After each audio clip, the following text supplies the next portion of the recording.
Welcome to Communication 1100. Human communication, that's what this really is. We're going to talk about that, dive in. It's going to help you in your everyday life. When you take a course like this, it's going to change the way you communicate with others. People admit that communication is important, but often it sits in the back of our minds or it's viewed as something that just happens. But it is truly something that we need to put towards the front of our mind and become more aware of how we communicate. And that's what this course is designed to do. When I was studying communications as Professor Willard, way before Professor Willard, I started as a journalist. I began to see the concepts that we learned in class and apply them to my everyday life. I considered what truth was, because in journalism, truth is important. It's not my opinion, but it needed to be certifiable and verifiable facts. And I sought, to make the world a better place through this communication, through journalism, clear and honest communication of facts. That way people can make their own decisions. They could formulate their own opinions. And in doing so, I got to communicate with lots of people, like politicians, educators, business titans, sports personalities, you name it. Even the common man who had just an unfortunate bad day, like their house burned down. Or worse yet, someone who landed on the crime pages because they made some bad choices. Can happen, right? When I think about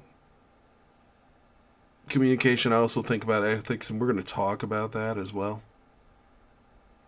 Later on, again, in my career of communications, I still only had an associate's degree, but was working in corporate communication and eventually an advertising agency.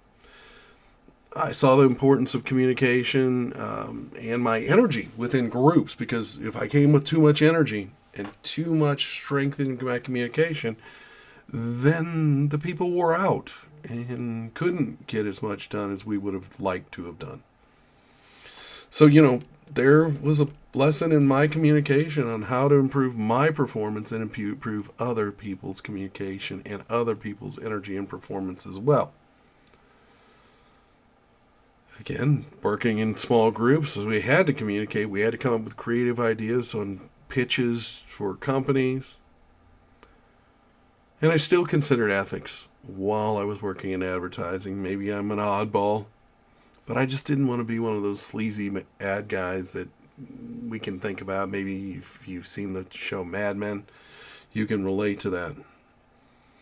While I was in my 20s, basically. I was dating. I was learning about people. I was managing rock bands. In my spare time, I was managing alternative bands because it was the 90s and 2000s. So I was having to communicate with venues to get bands booked. I was communicating with big bands, sending out demo tapes and RCDs so that they could be opening acts for regional and or larger acts. And some of my bands did pretty well. And we'll talk, maybe interject some of that in this course as well. But here I am now at 40. Economic downturn turns around. I don't have a bachelor's degree, and I have to think about maybe going back to school. In this, a breakdown in a relationship. Communication started to break down and ended up with a 13-year relationship gone. Ended in divorce because someone wasn't sure that they were in love with me anymore. So I had to start all over. Then I had to communicate to a therapist as well, because the breakup wasn't exactly, it was a interesting breakup. Big yo-yo effect. Maybe I want you, maybe I don't. And I had to learn about myself. I had to deal with rejection again.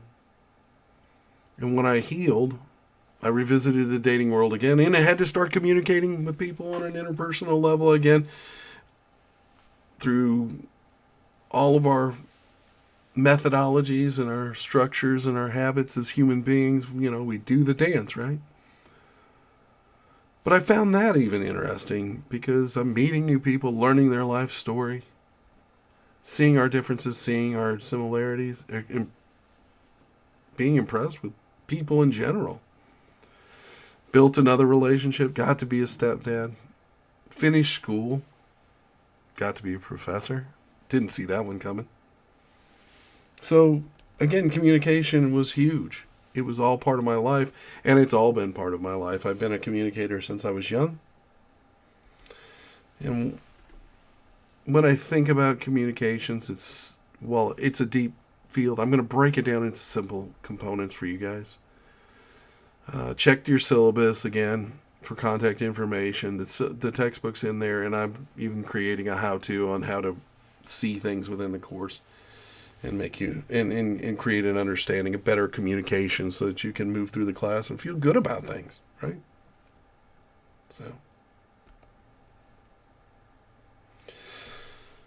So when we think about what communication is, it's essential. We cannot avoid communicating because even when we avoid communicating, we still are communicating something. Because think about this. If I choose to ignore my wife or choose to ignore one of my clients, I'm communicating to them that they're not important or I don't have time for them in that moment. And that creates negative communication, which we have to start building back up, right? We have to come back together and create a better understanding of what's going on in our world. So even when we're not communicating, we're still communicating.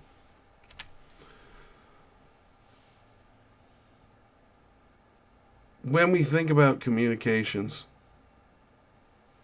we're going to define it. We have to define it. In this case, we define communication as the process of generating meaning by sending and receiving verbal and nonverbal symbols and signs that are influenced by multiple contexts. This definition builds on other definitions of communication that have been rephrased, refined, and redefined even over the course of years. So, thinking about communication, the study of communication started about 120 years ago. There's 126 published definitions of communication per one of our citations in our book, Dance and Larson. Larson literally has been the biggest studier of communication in the history of the world, I think. It's safe to say. And it's important. It's essential, as we've proven already. We've thought about it. It's essential. Now, notice I mentioned something earlier, too, about symbols. Think about all these symbols I put on the screen. That's why I put them there, right? We're different than animals because we use symbols to communicate things without verbal anything. We use these symbols to communicate things. For instance, that first symbol. Most of you know that would be something's radioactive, right? Second symbol, recyclable, and so on, right? We use these symbols to communicate things without even having to speak. And we have for years. Stop. That probably dates all the way back to caveman, to primitive speech, the entry of language at a very basic level. Symbol to define stop, right? Hungry, eat, right? So when we think about communication and symbols, we differ from animals because my animals, at some point in this course, will communicate with you all through this course because they will bark or do something they weren't supposed to do invariably, jump in my lap, right? The point is, even animals communicate, but we have a special ability. We can use symbols to define things that are outside of our immediate temporal and spatial reality. We can convey things that could be dangers.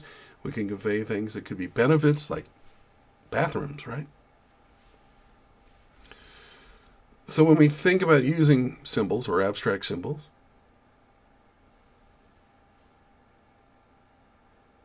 and even a word like education, here we are in this class, education, right? We're doing it in a way to discuss a concept that encapsulates so much. And I'm going to try to break it down into the basic levels, but also give you some nuggets that are effective to, move through life. Wow. All right, so let's jump in. Sorry about that. I just almost lost myself in my own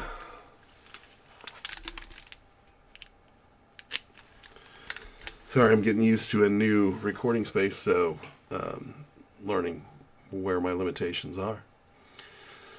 So when we think about communicating and we think about verbal, we think about the talking era, which is, started long time ago, right? Many, many, many years ago. When we think about communication and how it all works, we think about the talking era, right? Where it all started. When languages started to evolve. And that's about 180,000 years ago, roughly 3,500 BCE, maybe. That's what we believe it to be. And scholars speculate that humans' first words were pretty much onomatopoeic. So, boom, roar, claps, whack, right? Things like that. You might remember onomatopoeia from your English class. It refers to things that sound like, words that sound like the item, like drip, drip, drip. And we used hand communication. We used other things to communicate, probably wave big sticks at times, right? We probably still wave big sticks. They just tend to be guns at this point, and or weapon systems, right? Let's be real. Humanity has not evolved that far from when we started. So when we think about communicating with others, it was nice to be able to use onomatopoeia, something quick, easy to get their attention. And those were our first words. When we think about the next level, this is where we start to get into something we were more used to, the manuscript era, where things were written down. These writings were then studied by others.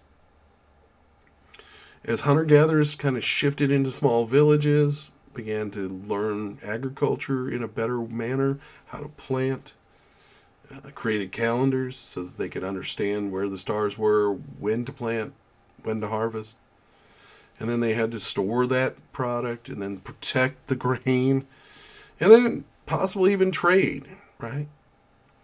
They had to keep track of these things and keep track of these materials and record their transactions. And when they were recording these, they used pictograms or symbols. When we think about it, 5 pebbles could have been measures of grain or gold, right? And these were maybe we know that some of them were carved into clay. Some were written on papyrus. And they were just simple, easy record keeping. We maybe drew a picture of a stalk of grain, right? And then put 5 dots next to it to say, hey, I've got 5 bags of grain. At this point, villagers developed class systems. More successful farmers turned into more what we would call a businessman prospect, right? And they prospered. They took leadership positions within their community, which in turn created the desire for more knowledge. Religion comes into play here too, because, we're settling in groups and we want to believe in something. It seems like man needs to believe in something, and I'm not criticizing man. Don't take that as a critical statement, okay? I think that religion is a wonderful tool. Religion is a wonderful thing when it's experienced properly.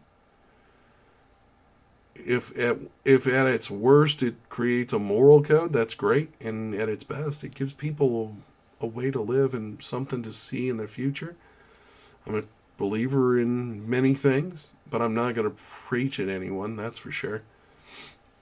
But here, in this time frame, religion takes on a larger role in people's lives. If we think about the Catholic Church in this time, it becomes powerful,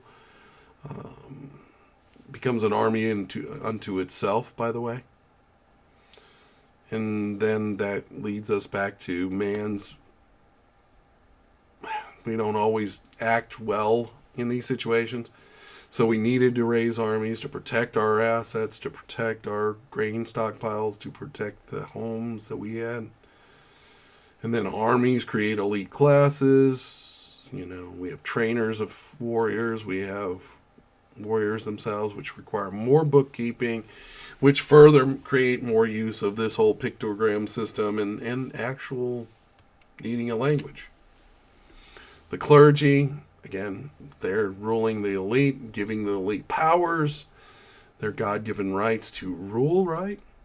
Philosophers begin to take up more writing, talking about systems and things within their environment.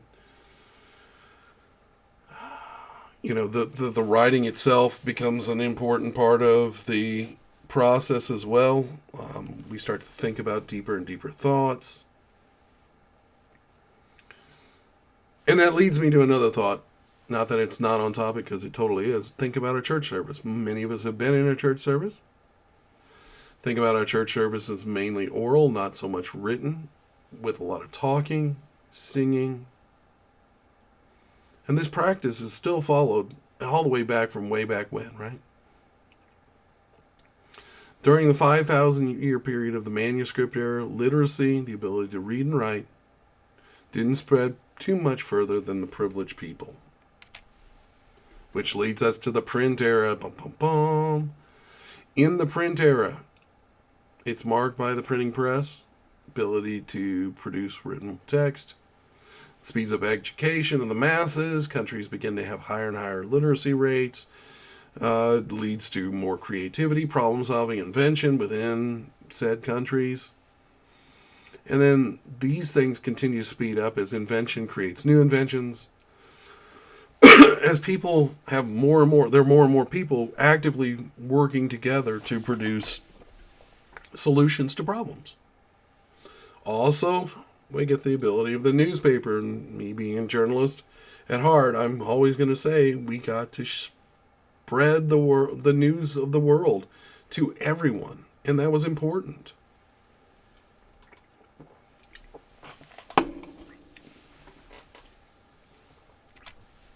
And then we come to the audio-visual area.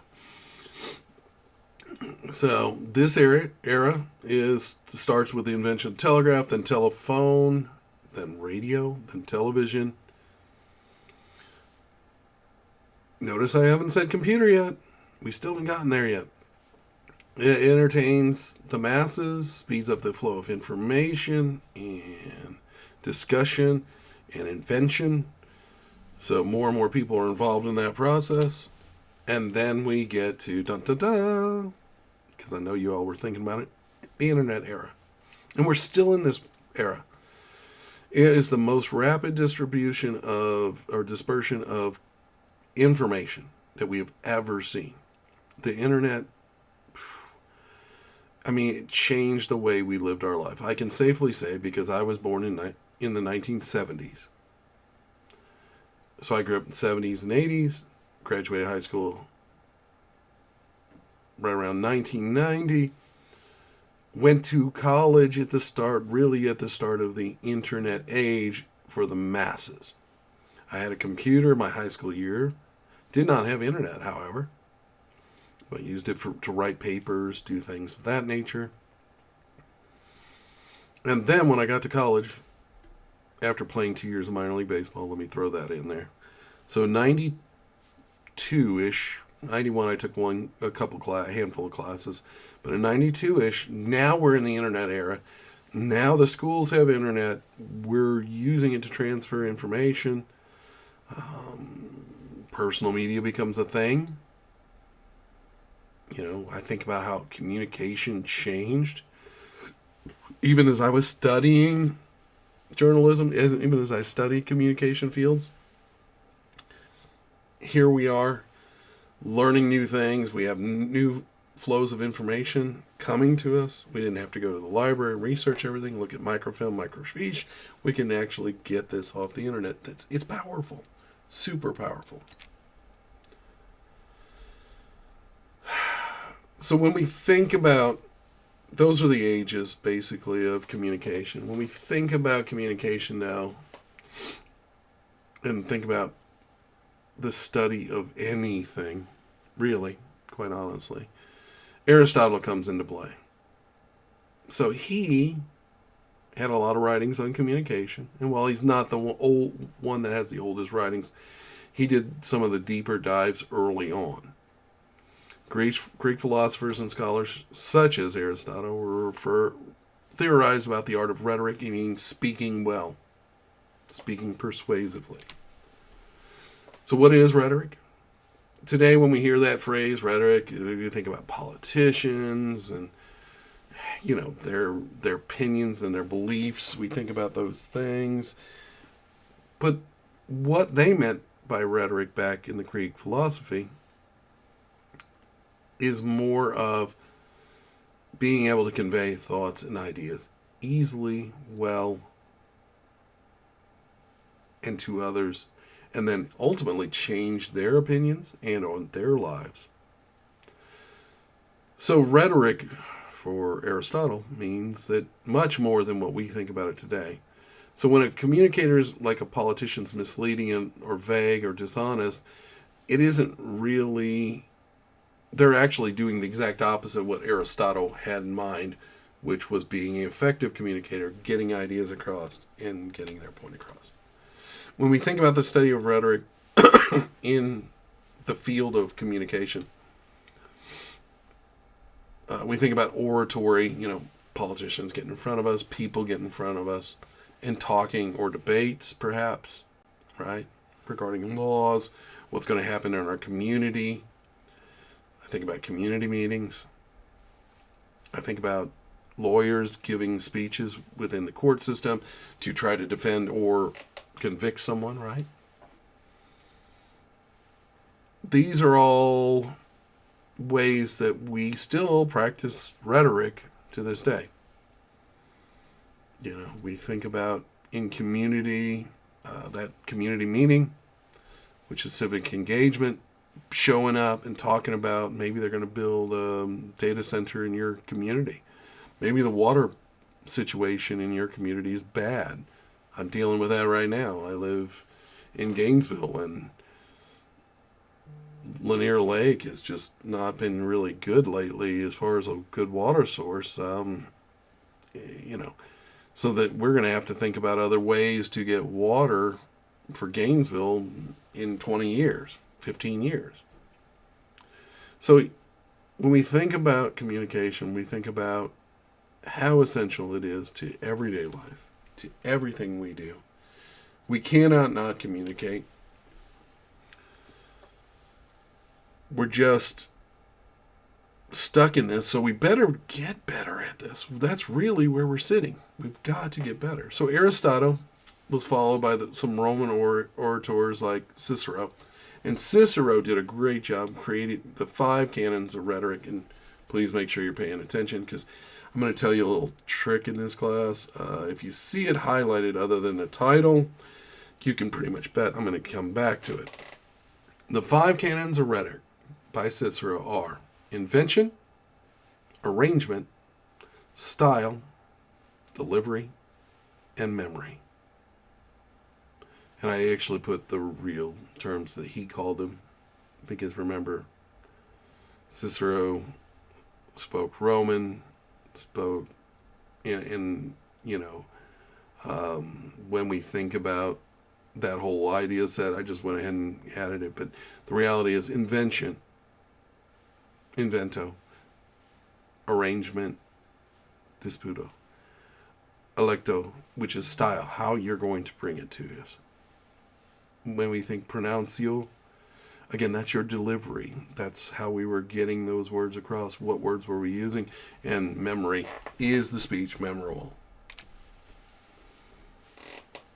You can look at this slide a little further in your slideshows, please. I'm going to go over things. I'm not going to try to belabor things for the sake of time.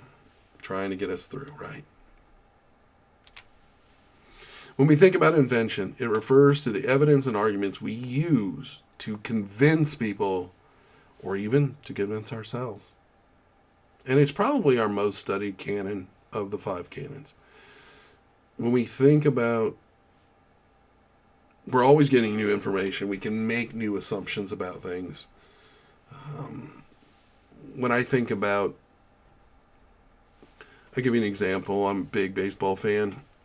And a few years ago, my favorite team fired their manager after a season where that manager did an excellent job. Couldn't understand it. He was great with player development. We had a lot of younger players. Didn't make much sense. Now, after that manager ended up in San Diego. Again, had really good success there. But recently got let go in San Diego. And in that space, in that San Diego space, we found out that manager was really difficult for the coaching staff to work with. Really expected way too much out of players sometimes. And in that, it was just a miserable existence. It was wearing him out, it was wearing the players out, and it was wearing his coaching staff. Now that I have that information, that invention, that new evidence, new information, I can now understand why my baseball team, the St. Louis Cardinals, fired that manager.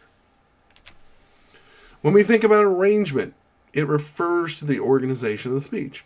Basic composition. We want to have it laid out in an organized fashion. And I talk a lot about that in public speaking, not tons, but it's important because you need to have an order. And we're going to come back to that in this course as well. And we're going to study it a little more in depth. When we think about style, it refers to our language. Never underestimate the choice of or power of your words. Choosing the best word can make or break a persuasive speech. When we think about that, we need a good, strong vocabulary. It helps us to express clear thinking, to express effective communication, and your audience will trust you more if you have a good vocabulary. Now, key word, have a good vocabulary, not a vocabulary that is over your audience's head, because then you'll do the exact opposite. They won't trust you, and you won't affect change. Delivery. When we think about delivery, it's our characteristics. I have an accent, for instance, and we'll talk more about my accent later on. I'm not originally from the South, but I've spent a great deal of time in the South now. That's part of my delivery, my inflection. The speed at which I deliver words is part of my delivery as well, and that's where I get myself into trouble. Sometimes I talk too fast, and then people are like, "What are you saying? Slow it down." So I consciously make an effort to slow it down, make sure I'm expressing myself in a good manner, and make sure my delivery is tone, pitch appropriate, and make sure that you're getting the most out of it. Memory. Memory is the least studied of the 5 canons and refers to the techniques by the speakers to make things memorable. Get that information across to their audience and have them remember it to effectively change. There are more and more studies going on in this field. In fact, quite honestly, I'm working with a group that's studying this. We're also studying a generic broad scope of communication with youth as well. So, 5 forms of communication. Let's talk about that, because we can't effectively talk about communication without breaking it down into groups of communication. So when we break it down into these groups of communication, there are 5 of them. Interpersonal. Doggone it, I've already messed up. Intrapersonal, meaning inside of me. Interpersonal, me and you. We're talking. Or better yet, us in a group talking. Then there's public, large group communication. And then there is mass communication, aka mediated communication sometimes called. When we think about mediated communication or mass communication, we're reaching lots of people, sometimes people we've never physically met before, through social media, other tools. Interpersonal communication, when we think about interpersonal communication, it's just internalized communication, right? It's reflective thinking.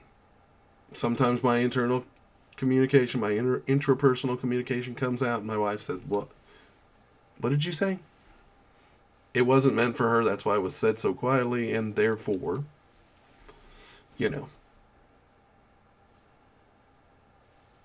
I didn't express it with a lot of intent or volume, right? And I explained, I was just verbalizing my internal thoughts. I'm sorry about that. Sometimes people do that, right? But we have to communicate with ourselves. We have to we have to have that conversation. What do I want to eat? I'm getting hungry.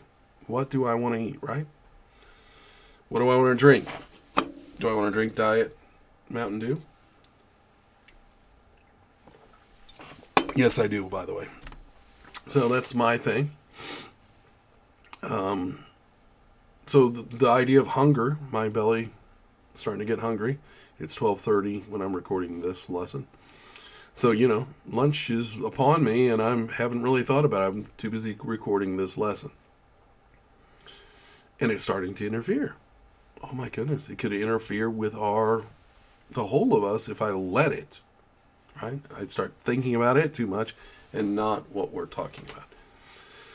Interpersonal communication, unlike other communication, takes place only within our head. Sometimes we verbalize it, right? But the point is, we're trying to get the point across to ourselves, communicate with ourselves, create clarity, and then move forward with whatever it is we need to do.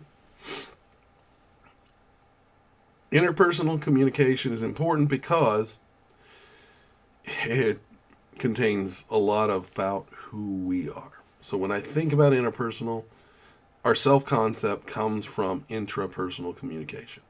It's our beliefs, our values, and our attitudes. That, in turn, affects our expectations of the future, of life, of others, what you're going to get in this class. And then perception is another aspect of intrapersonal communication. But it's focused on an outward, meaning focused at me. Like, for instance, right now, you have been for a while trying to get a perception of who I am as an instructor, what I'm about, what I'm trying to do, what we're trying to achieve, right? What's your perception? Reasons I threw some clues, some nuggets in about my experience is simply because it's important. It helps set your perception of me. I am an expert in communication. I've done this for years, but yet I'm not a know-it-all. We're still learning in this field. And I'm just trying to get you nuggets to where you can take this in human communication and run with it. So when we think about interpersonal communication, let's look at some examples of it. So the thinking form, which is daydreaming, right? Daydreaming, I'm thinking about what I might want for lunch, right? Even though I'm teaching this course. I'm trying not to. I'm trying to continue to move forward. But think about it. It does creep in. How many of you have taken a course where it's close to lunchtime and you're hungry? Or worse yet, it's right after lunchtime, you ate some lunch, and now you want to take a nap. Oh man, it's so hard. Trust me, so hard. Been there. Then we think about interpersonal communication, the written form. Many of us keep a journal, a diary, or just notes. I'm a big notes person because I have so many things going on in my life. I work, I teach, I have a family. My parents are getting older.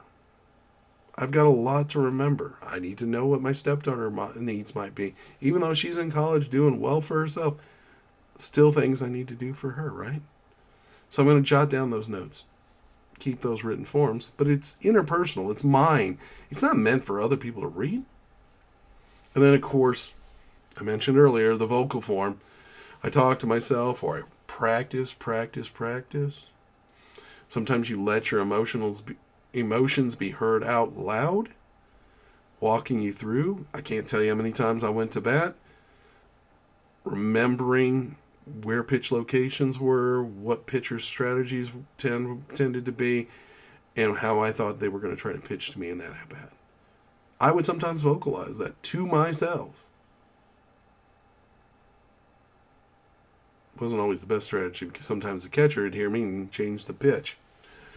And instead of getting that slider, which I knew I should have been getting, maybe I got something else, like a off speed or a curveball or, whatever. But the point is, vocalization is important. When we think about social adjustment, it comes from interpersonal communication. We might tell ourselves to calm down and just breathe, right? Or to remind ourselves to smile when we're nervous. I think that's a pretty good wrap on the intrapersonal, so let's go to interpersonal. Interpersonal is when we're talking to someone else, right? Especially when their lives mutually influence ours.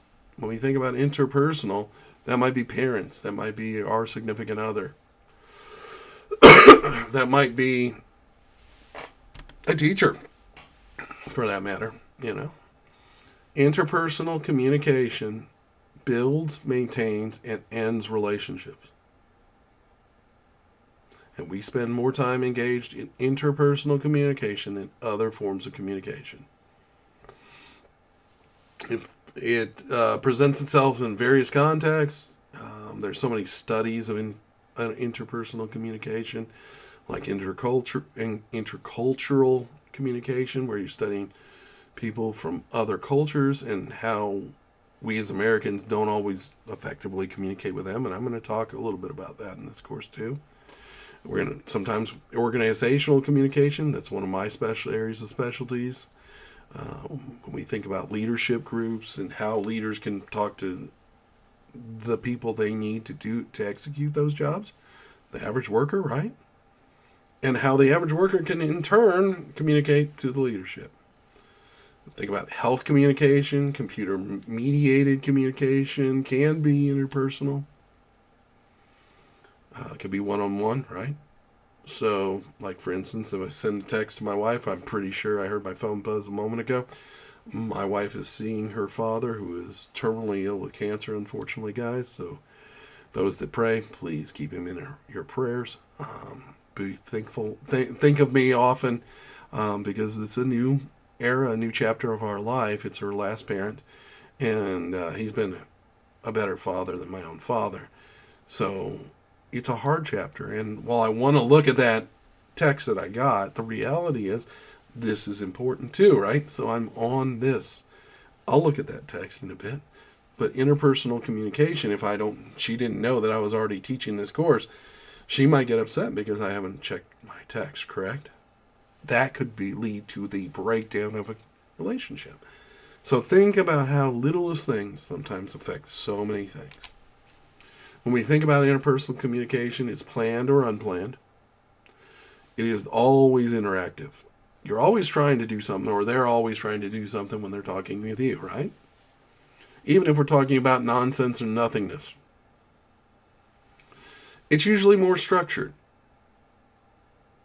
And it's always influenced by social expectations. Interpersonal communication is goal-oriented. We need to achieve goals. Think about it when you were trying to convince your parents to let you have the car, right? Or you're trying to convince the teacher that you deserve more time on a project. These things happen, right? So it's important. Interpersonal communication fulfills instrumental and relational needs. Just like I said earlier. My wife doesn't know that if she didn't know I was teaching this course, she might get upset I didn't answer that text message. Let's jump to the next level, is group communication. When we think about group communication, it's communication among 3 or more people, and they're acting to achieve a shared goal, meaning small groups, workplace, church, right? Lots of different places where we interact with people on a group level. You may have, for those that are a little younger, you probably worked with groups even in high school, definitely in college, and definitely in our workplace. You may or may not have enjoyed it, right? It can be frustrating. Groups can be frustrating, especially when someone wants to dominate the group and thinks they know it all. or when you're too timid to share. Groups can be frustrating. However, they are essential. You must learn to work in group. And as we experience group communication in a course like this, I can help teach you how to be better at group communication. Now, organizations have been moving more and more team-based work models, right? I see this a lot. I work with a team in ad creation, and every now and then I get dragged across to another team who might be having a drought of ideas, and I serve to be the influx of ideas for that group. Now, my normal group's used to that. My normal group loves it. When I have to go across to a new group and share my ideas, sometimes the new group doesn't receive it as well. Group communication is much more intentional and much more formal than interpersonal communication. Unlike interpersonal relationships, which are voluntary, individuals in group communication are assigned there. We're stuck in it, right? Additionally, group communication is task-based. It means its members of the group work together for specific tasks or specific goals, right? Goals are very much a part of group communication. You guys, we have to achieve something. Then we have public communication. Public communication is center-based communication, which is kind of what I'm doing here. I'm giving you this lesson. It's kind of a public communication, right? I don't get as much feedback from this one, unfortunately, because we're not in person. I missed that, by the way. Public communication, public speaking is something most people fear. Certainly very few enjoy it. But just like group communication, it's an important part of our academic, personal, professional, and civic lives. Compared to interpersonal and group communication, public communication is consistently intentional, it is very formal, and it is the most goal-oriented, typically, form of communication that we will discuss, other than perhaps mass communication. Public communication in Western societies like ours in the United States is center-focused in relation to the group. It's the center getting the information to the group in order for the group to do their functions. That's why it's got to be formal. That's why the focus is so much on the center. And that's why newer speakers are real super nervous at this, right? Now, when we think about anxiety and managing anxiety, we can just look at this relationship, see that it's necessary, and remember that we're just conveying information.